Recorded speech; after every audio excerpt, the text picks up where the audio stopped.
The Galactic Academy of Military Excellence hung in the void like a crystalline monument to 1,000 civilizations. Within its sterile corridors, cadets from across the cosmos trained together, learning the arts of warfare, diplomacy, and survival. But today, the gymnasium on Deck 7 had fallen silent. Melissa Chen stood beside the gravitational resistance platform, her mop and bucket in hand, watching the scene unfold with tired eyes. The third shift cleaning crew didn't usually arrive until after training hours, but the ventilation system had malfunctioned, and someone needed to clear the condensation before it became a hazard. She'd volunteered, hoping to finish quickly and catch a few hours of sleep before her actual duties began. "It's impossible," wheezed Instructor Vakthor, his chitinous exoskeleton rattling as he struggled to breathe. The Kresh warrior, renowned across 3 sectors for his strength, lay on a medical gurney, his body crumpled at an unnatural angle. Around him, 7 other cadets from various species were in similar states, broken, defeated, and shocked. William Rodriguez, the human medical officer, knelt beside a young Threspian cadet whose crystalline spine structure had literally shattered. "Hold still," he said softly, his scanner humming as it assessed the damage. "The nanite treatment will have you back on your feet in 3 weeks. Maybe 4. But the trial," the Threspian whispered, her voice like wind chimes in a storm. "We were told this was standard." Commander Zefik stood at the center of the gymnasium, all 4 of his eyes focused on the massive gravitational weight that had been the source of the disaster. It sat on the platform like a small moon, a training device designed to simulate the crushing gravity of high-mass planets. The objective had been simple: lift it 6 inches off the ground and hold it for 5 seconds.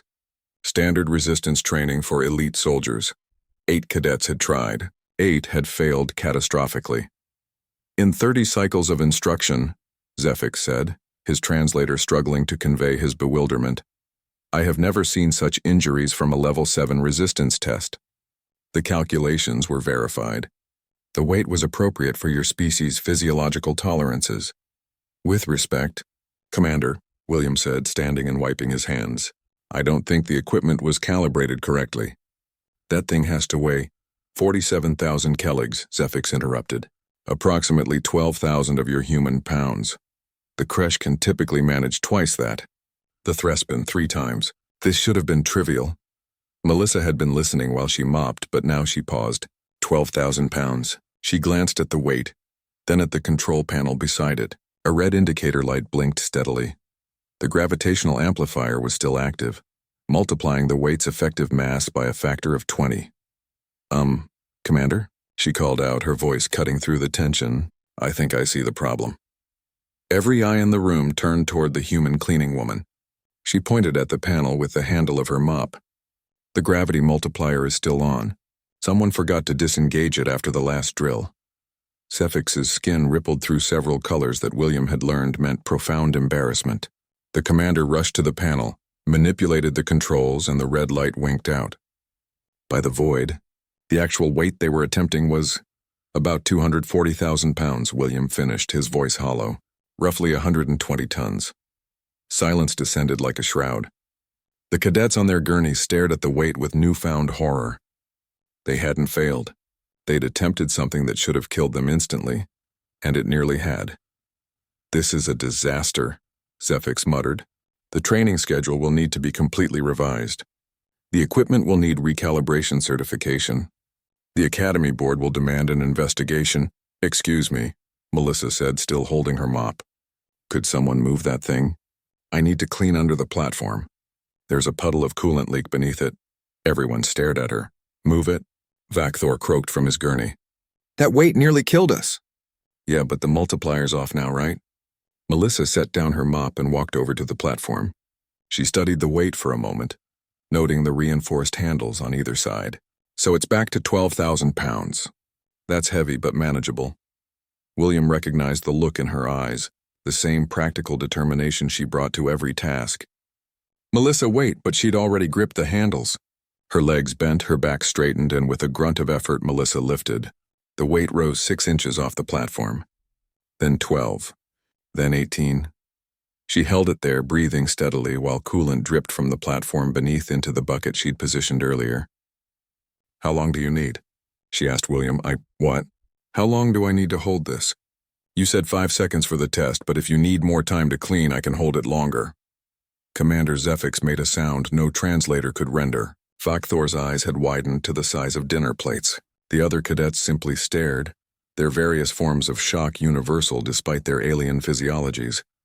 Melissa, William said carefully, you can put it down now. She lowered the weight smoothly, set it aside casually, pushing all 12,000 pounds out of the way with a scraping sound, and retrieved her mop. There we go. Give me 5 minutes and I'll have this cleaned up.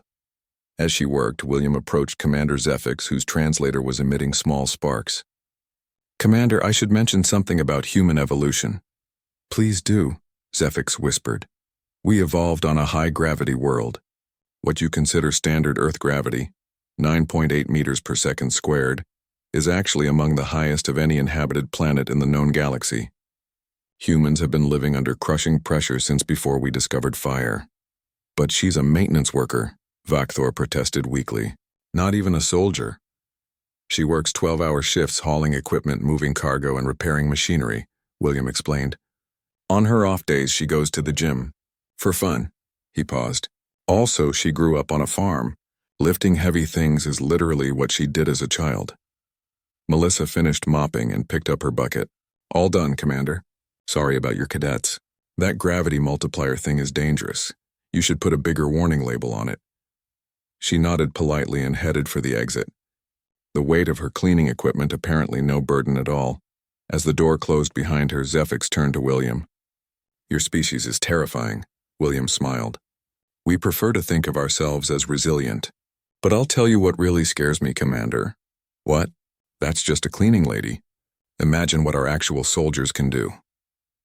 In the silence that followed, every alien in the room contemplated that thought and found no comfort in it whatsoever.